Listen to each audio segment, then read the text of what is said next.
Hi, everyone, and welcome back to the podcast today. I'm so excited to speak on this topic this week with Françoise, a beautiful healer in her own way, a guide for women. Welcome to the podcast. Thank you. I'm really excited to have you here. And I was very recently on your podcast show and spoke about my research and my thesis that I wrote and is now just about to get published. So welcome to the podcast. I was really intrigued by your journey, your story, and also as a fertility coach, your mission. So I just feel like lifting what you're doing is so important for women out there that are maybe feeling alone on their journey, and also connecting. We had a connection with the goddess and that initiation of that whole experience, so the sacredness around it. So maybe for the viewers who haven't listened to our episode and who haven't met you yet, could you maybe just share who you are and what you do today? Yeah. So my name is Françoise. I don't want to say business, I run my own practice. It's called That Fertile Feeling for women who are trying to get pregnant or who have been trying to get pregnant for a long time and who feel that they are starting to lose themselves in the process. So the work I do is not about what you can do to get pregnant, because I feel that's very goal oriented, very masculine, and we already have so much of that in our lives and in our world. And then I think when women are trying to get pregnant, it's the same attitude that they bring to the process. Like, I want to force this, I want to make this happen, especially when it takes a bit longer. Um, and from my own experience, which is that I've been trying to get pregnant for over a decade before I finally had a baby through IVF, I realized that you can sort of find back your balance when you start focusing much more on that feminine side. So that's about surrender, it's about being with the process, trusting the journey, which is super difficult because there's this thing you want so badly, right? So it's not, and everyone hates it when they tell you like you should just relax. I mean, that's not the way. But I did find on my own journey that once you can really start opening up to all the experiences that are there during your fertility journey, then you, I don't know, you go under these layers that are in yourself, and you find that really deep well of strength within you that can get you through whatever comes your way. If it's pregnancy loss, if it's just like in my case, a really long journey, you need that resilience. Otherwise, it's just too hard. Mm. Yeah, that's really true. And there's something, if we say that everything in life has a purpose, we have like a soul contract, and sometimes things in life don't feel fair, or they feel like unjust, or and we have, everyone has their own thing that they have to heal. Even in astrology we talk about Chiron as the wounded healer, the aspect within our life in this lifetime we need to work on and heal. That's why my work has also been focused on healing, because there's always something that we need to, that is a challenge but an opportunity to grow. And I always talk about, when working in devotional practice and also working with the divine, somehow that surrender, because even in birth, like, surrender is so important. There's so many aspects in life where surrender is like asked of us, to Yep. surrender to our path. And when something is really hard, I always tell myself, this is my path. Like, I accept my path and I will make the best out of it, because I trust that there's something that is behind this. I don't think that anything is a coincidence, or anything is just happening just like that. So, but when, as you say, when you're in the process of going through that descent, that really tough journey, it's really hard um to take like advice to try to stay positive and be like cheerful, because sometimes I also feel like we need to embody the archetype and the there's so many mythologies of the goddess, for example, where she isn't the motherly archetype. Maybe she's the angry archetype, like the fierce goddess, or the like Ishtar or Inanna, the queen of heaven and earth, she's not imagined as like like goddess mother, but she's still the mother of all. So I think that that's really interesting. And so how, maybe tell us a little bit about your story, how your process was. And you said you were in it for a decade, and I mean that's a long time to process and go through something. How was your journey through that? Yeah, for me, very interesting. If I look back at it now, just to see the whole process that sort of unfolded along the way. So I started, like I think everyone starts, where you think, okay, maybe it's time, maybe it's not. If in my case, the thinking was really, I'm not sure if I want to be a mother, but I'm afraid that if I don't try this now, it won't work later, and that I'll always regret it. So that's I later found out in the academic literature that's anticipatory regret. So you do something because you don't want to regret it later. So that's already super interesting. That I wasn't trying to get pregnant because I thought I wanted to have a child. I wasn't sure if I was going to regret it later, so I tried anyway. So I didn't get pregnant for a long time, couple of years. My relationship ended somewhere in between there as well. I got a new partner and we started trying again after a year, I think. And then I got pregnant and I had a miscarriage after 12 weeks. So we went in for our first ultrasound and we found out there was no heartbeat, which was a really big initiation for me. I had just started reading, or just at that point in my life, and I think that's what happened for many women around 6 or 7 years ago, I felt that strong pull to the feminine. So I started reading books about the feminine, developing your feminine side, finding that softer side, a different approach to life. Also because I felt intuitively that that's what I needed to get pregnant, that I was so in my masculine goal oriented side, so much stress. I was carrying so much stress also. So I felt like, okay, there's something that's blocking me here. So I started developing that other side. I got pregnant, I got the miscarriage. And then I realized there is a chance for me here with the miscarriage. I can either just suffer through this or I can take this very consciously.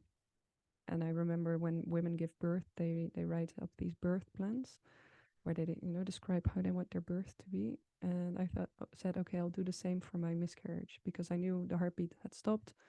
So at some point, I was going to deliver the baby or have the miscarriage. And I thought, okay, I want this to be something that I'm fully present for. I want to experience it in every detail because I'm not sure what I will find, but I know I will learn something by being so present in the miscarriage, in the loss. So I wrote a plan. I said I wanted to be in my yoga room with candles and my husband there to support me and music on. And I had this whole, I didn't know how to do it consciously. I thought that's what conscious looks like, to have music and candles and my husband there. And so my miscarriage came. It was at night. And I did try to lay down in my yoga room with candles and music, and I felt straight away, this is not what I need at all. So I went back into bed. And then at a certain point, my body just called me and said, it's time now. And I went to the bathroom and I had the miscarriage there on the floor. Without my husband, my cat was there. And it was exactly as it needed to be. It was so earthly, is that a word? It was very grounded. It was very physical. I mean, it was gross. There was blood. There was poop everywhere. And it was exactly how it needed to be. And it gave me so much trust in my body because I learned at that point that your body will know what to do. And your body will tell you what it needs. And you have your head and you think of all these things like a plan with candles and music, etc. But if you listen to your body will just tell you what it needs you to do. So that was a big initiation for me. And I took that with me in the aftermath of the miscarriage, really feeling what I needed, that I couldn't go back to work straight away. I really needed that time to recover. I really needed the time to grieve. And I found so much, such a good connection with my body and all of that. And then the years after that, I didn't get pregnant again for 5 years. So that's been a long process. I went into fertility treatment. still with a masculine attitude of, okay, because I had a really demanding job as a researcher at the time as well. So I actually planned my whole year, and I thought, okay, this is my cycle. So if I, I have to go in for treatment on the first day of my cycle, the third day, and the 10th day, but I also had to fly to Africa every week or every month for my work. So I planned those trips in between my treatments. I was just flying back and forth. And of course, my cycle shifted. So then I missed treatment. And again, being so masculine and all of this. And I really hated going into fertility treatment. I was so angry at my body for not doing what it was supposed to do, that after a year, I felt like, okay, I need to stop doing this. This is not working. If I'm so resistant against this whole process, then this is not for me. I'll just see if it works. And I had continued to do that work with the feminine. So I kept reading books about developing my feminine side. I started training to become a women's group facilitator. At that point, when I left treatment, I also started a group for women who faced unwanted childlessness. So I said, okay, I'm not continuing treatment. I'm just going to be with this thing that's there in my life. And I'm going to share this with other women and create space so that we can hold each other. So that was a really beautiful process that I wanted to do for other women. But in the end, I ended up healing myself, I feel, because one of the participants in that group, she was going to do IVF. And I had always said I would never do that. But she was so easygoing about it. She said, like, if that's what needed, that's what needed. And I saw that you don't have to resist it necessarily. That was the big lesson I learned from that group, is you can also do treatment because you feel that that's the right course of action for you. So I went in, long story short, got pregnant in my first try. And then 2 years later, went back in and got pregnant with twins. And that's where I am now at 40 with 3 kids. I would never have imagined that 5 years ago. I was actually already grieving the fact that I would never have a big family.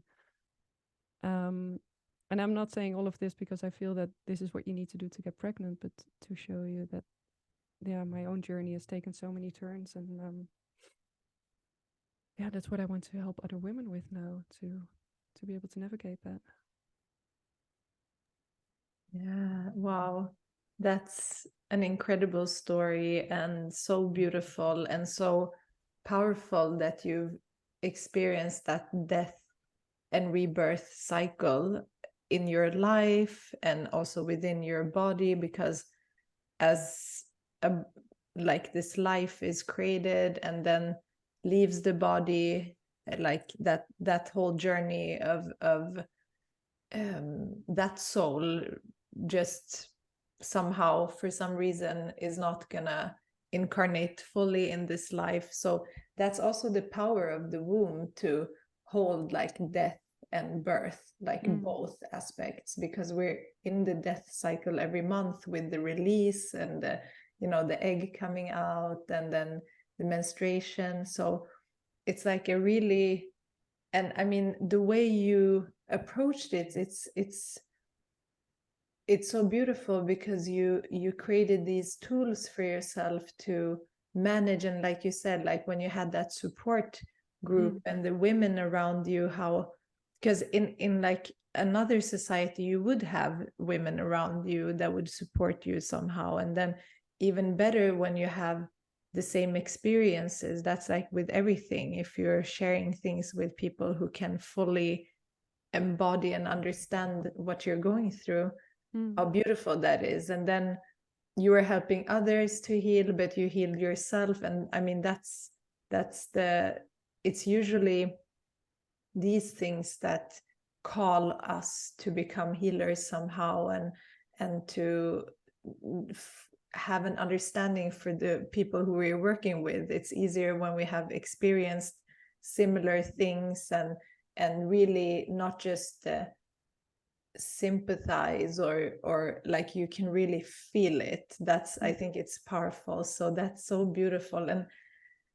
yeah, I mean, that's, and like you said, what is the right thing for yourself to do, and what is your body telling you, and what do you need, and what is the right action. That's like, you have that power within yourself to discern, and it comes from the heart, and it's really amazing, like the whole journey and the outcome. So it's like what you're doing now is somehow giving back to life, that this journey somehow gets alchemized, your journey becoming alchemized to something that is creative, that is supportive, that is guiding.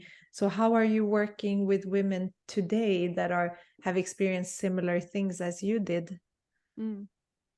So I still have my groups.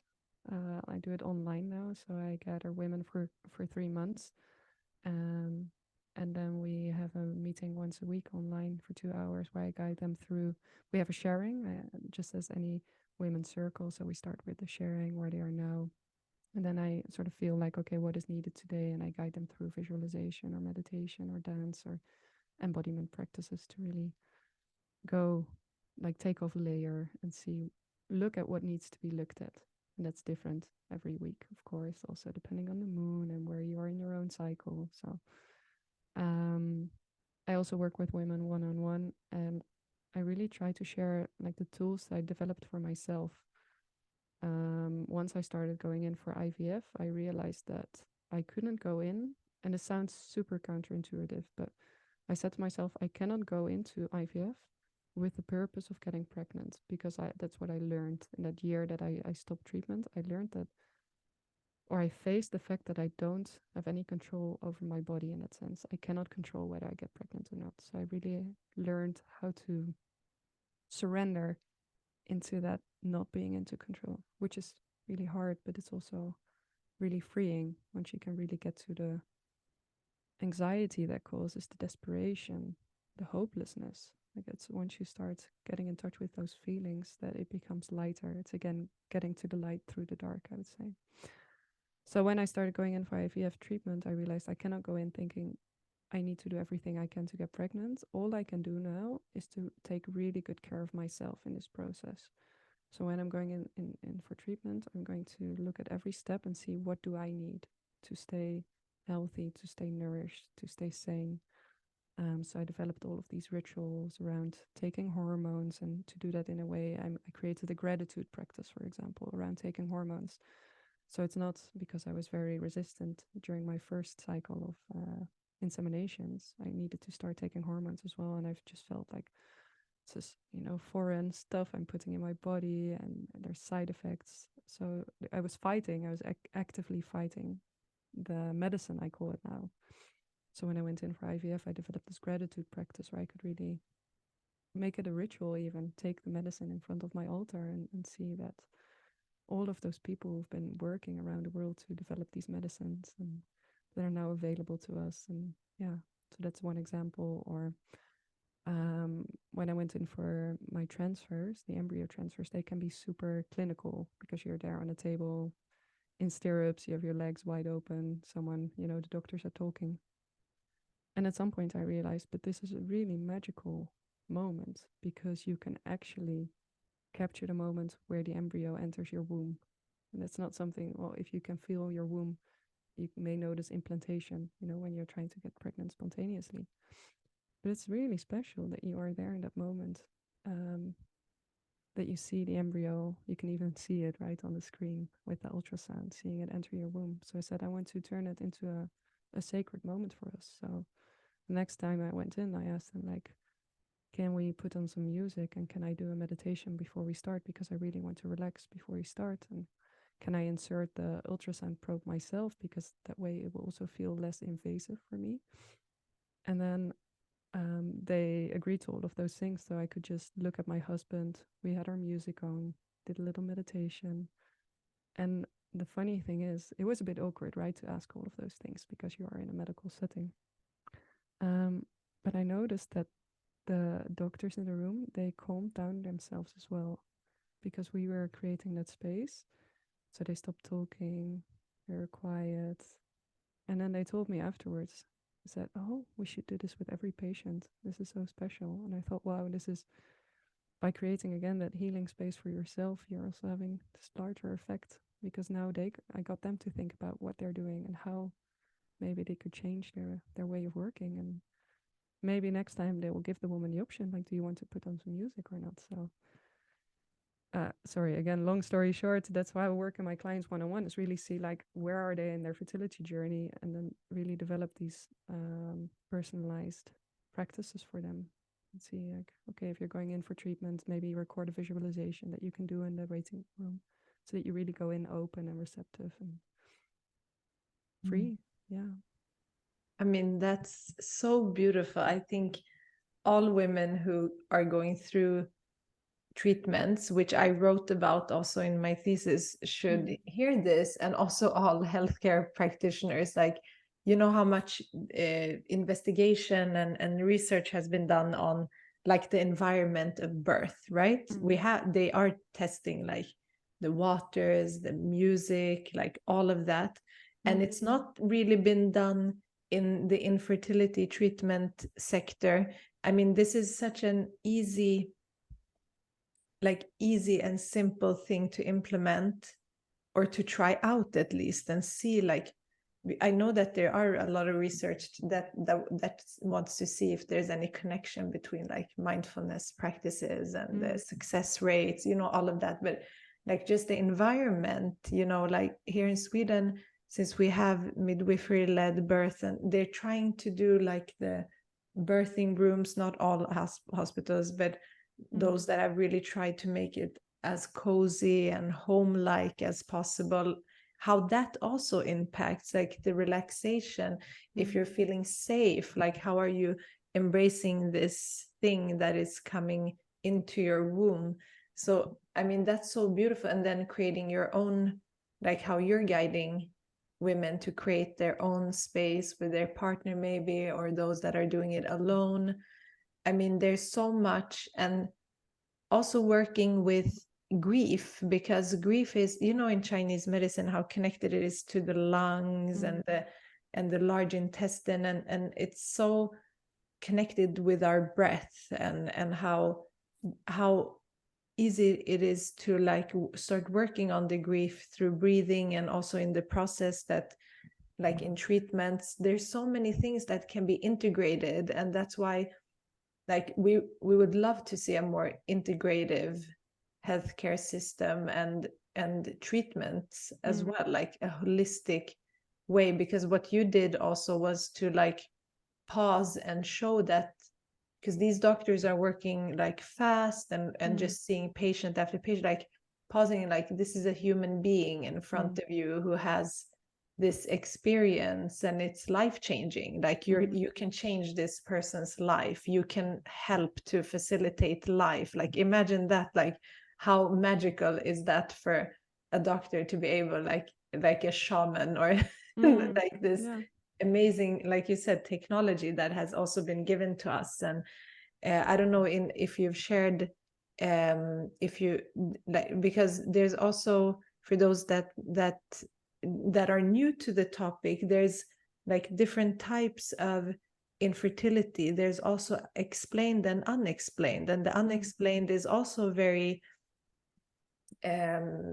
it's really walking through these gateways of inanna, of not seeing what's in front of you, because you don't have, you cannot just fix something. And then the treatments will also become like a, you never know, like you said, you have to surrender to the process, right? Yeah. You can never like control the outcome, like with all of life. That's just surrendering. There will be odds. They like giving you odds, right? But I think in my case, the odds were maybe 10%, I think, with my age, and then putting back a frozen embryo. But yeah, that's just the general population. Or odds are of course based on like the population in general, the population under study. I'm a researcher, so start talking scientific terms now, but yeah, it's really hard to say something about your individual case, because there's so many different factors that are canceled out in the larger population. But yeah. Definitely. And what was your, if you would say, throughout those years that you were going in, because I'm also thinking a lot about in my religious studies, how many stories of women, you know, and in the Abrahamic traditions as well, women longing like Abraham's wife and Abraham's Sarah, they were longing, and there's a lot of, it's, well, in those stories and mythologies, it's also connected to like this divine conception in the end, like a miracle, like how almost like your story could also be that, because there's so many women who almost like at the end of their hope, like something happens, and that's like just showing how life can be in a cycle, and like you go into the descent and the ascent. But what was your biggest initiation? Did you during this time have any, like, besides, so you had your the miscarriage and then the whole pregnancy and birth experience, what was the biggest spiritual insights and experiences that you had throughout this journey? I think one that comes to mind straight away is a moment I had with one of my teachers. I was doing a Shakti Tantra training. It's very much about finding the divine feminine and working with your feminine energy. And I was on a call with her and I told her, okay, usually I'm quite okay with that it's taking so long, but I'm getting a bit hopeless at the moment. Like I feel that maybe it will never work. And she told me, yeah, you are discovering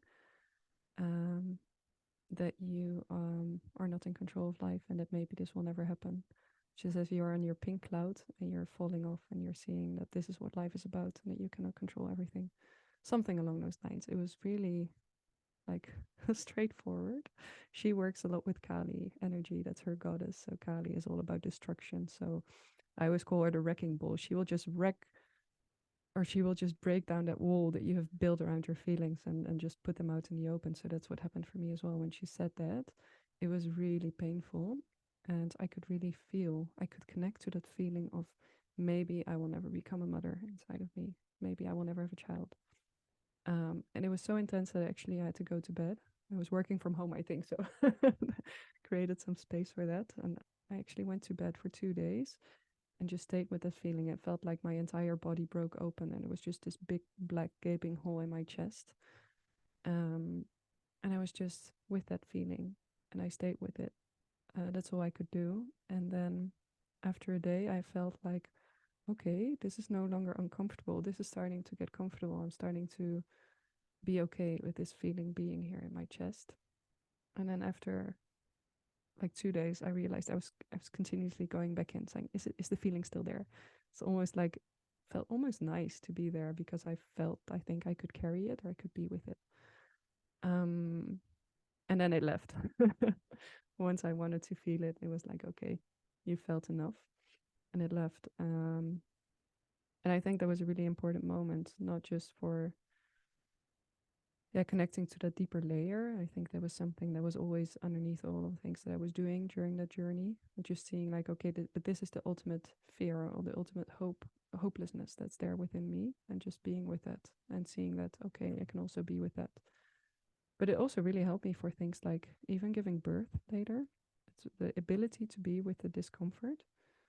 It made they didn't even recognize I was in labor because I was just, once the contractions started coming, I felt like, oh, this is the pain. You can also embrace pain, whether it's physical. So I had already learned how to embrace the emotional pain, and now I felt, okay, I can also embrace this physical pain and really just dive into it. And I think I went from 0 to 10 centimeters in like an hour because I was just completely open to letting the pain in and being with the contractions, being with the opening up. And or maybe I just have an easy body, right? You never know, but at least I wasn't resisting it. I think that's helpful, at least.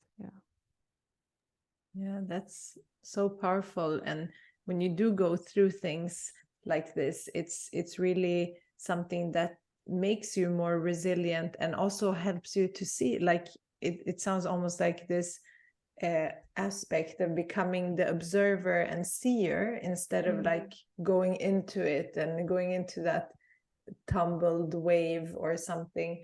You feel like you're completely like surrendering and viewing what's happening as an experience and not as something that you are or you have to like attach yourself to. So I think that's really important with everything, all the challenges that we have in life.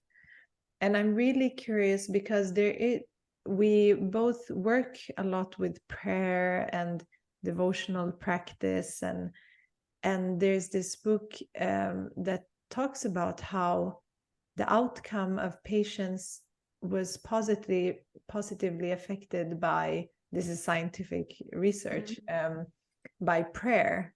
Mm. And even when I studied religious psychology, like having people pray for you has been seen as something that positively affects, even if you're going through like terminal illness, or it has a positive effect on people. So I wanted you to share what you're planning as a, like we talked about this last time a couple of weeks ago, just me and you, and I think it's such a beautiful thing that you're gonna offer and share. So yeah, the prayer group. Yeah, this is actually an idea that came up because of a podcast interview I did with a Jewish priestess who got pregnant at 46 and 51. So she has been on this journey herself as well. And she told me that it's a Jewish tradition, like every Friday they bake bread and then they say a prayer. And she was in a prayer circle with 40 women, I think. That was specifically about fertility. So every week they would bake their bread, say a prayer for one woman in particular. And I thought, oh, that's so beautiful. And I can imagine that I'll be starting my own journey again somewhere next year, early next year. Like my babies are still small now. So I thought I want to start a prayer circle like that as well. So, but I thought let's do it for a year because that feels nice and round. So find 51 women and myself, so 52, and start this fertility prayer circle on Facebook. I'll create a Facebook group where every week we'll pray for one woman. I'll create a Google Doc so everyone can say like this would be a good week for me, and then she can say something about her journey in that week, and we'll all light a candle or whatever feels good, right? Everyone has their own sort of prayer. It doesn't have to be a religious prayer, even whatever is your spiritual practice. I thought Friday sounded nice also as the end of the week, that we all post a picture of ourselves doing that, and you get like so much love from hopefully all over the world. And I think that will be super uplifting to know that you are not alone on this journey, that there are so many women with you, next to you, on their own journeys, but also there to support you and to send you that love and the good vibes. So yeah, I can create the Facebook and send you the link so you can put it in the show notes maybe. And yeah, oh, and I wanted to start it on July 14th. So that's in a couple of weeks from now. Gives me a little bit of time to find 51 women. Yeah. Yeah, wow, that's such an amazing idea, and just so beautiful for you to share this with the world, thanks to the gift that we can always turn the challenge into seeing it as a blessing and gift, especially when we have come through it in whatever way we have come through it. And it's so beautiful that you're devoted yourself to helping others through their own journey, and being so, yeah, just so gracefully dedicated to this. I think it's amazing, and I love your work and everything that you do. And I would definitely recommend your podcast, That Fertile Feeling, as well, to everyone who's listening. How else can people get in touch with you if they're interested in your counseling, your group guiding, your coaching? Through my website, thatfertilefeeling.com. I'm also on Instagram at thatfertilefeeling, or Facebook at thatfertilefeeling. So And I'll share that, and also the group, so that if anyone is listening and feeling called, if it resonates, you can join in there. And I want to thank you so much for sharing your journey. Is there anything else that I haven't asked that you wanted to share that feels important for you? well, I actually drew a card before we started this Yeah. conversation. Oh, yeah. Yeah, I Yes. mentioned I don't have your card deck yet, so it's Mm. a different card. Um, it's a card that says "I love us," and you see a woman with a finch sitting next to her. The card is called Finch Spirit Guide. It's from Alana Fairchild's "I Love Your Inner Goddess" card deck, and the meaning of the card is that you should follow your own path. You shouldn't aim for perfection, but you should nourish yourself. And I thought it was so fitting because that's really my message is when you're on this journey, there's so many things that people will tell you to do. Relax. Well, that doesn't work, right? Or, when you're in treatment, there's all these things you should be doing or shouldn't be doing. You shouldn't drink alcohol. You should watch your diet. You should get enough exercise. You should get enough sleep. You should do visualizations, affirmations. You can make yourself crazy. You can create an enormous to-do list with all the things you should be doing to get pregnant. So for me, the first step of getting out of that masculine goal-oriented way of working with fertility is to really stop doing all the things you should be doing and feel like, what is it that I need right now? That's how I went into treatment as well, really asking myself, what do I need? How can I nourish myself? And so if eating healthily is something that you feel will nourish you, and if you can go at it from that energy, that will have such a big impact. But if you see it as just another to do on your list and it makes you very rigid, like when you feel you have to do something, it tightens you, it makes you feel crampy. And so I think that's an invitation also to start exploring, how do these things make me feel? Do they make me feel open, soft, receptive, or do they make me feel tight and yeah, like Mm. crampy? Yeah, I think there's so much information in the body. It can really tell you so much about what's good for you. Yeah. Oh, true. That's very beautiful. And thank you for sharing that card with us and that message. I'm sure that people listening can resonate with it in different ways in their lives. And yeah, I want to thank you again so much for your work, everything that you've shared, and just looking forward to seeing how your work evolves. And I'll put all the links in the show notes for everyone to connect to your website and social media, and also if they want to join into the group that you're starting in a few weeks. Yeah. And yeah, thank you so much. Thank you for having me, and great to talk to you again. It was amazing. I'm sure we're gonna talk again soon. Great. Thank you. Thank you.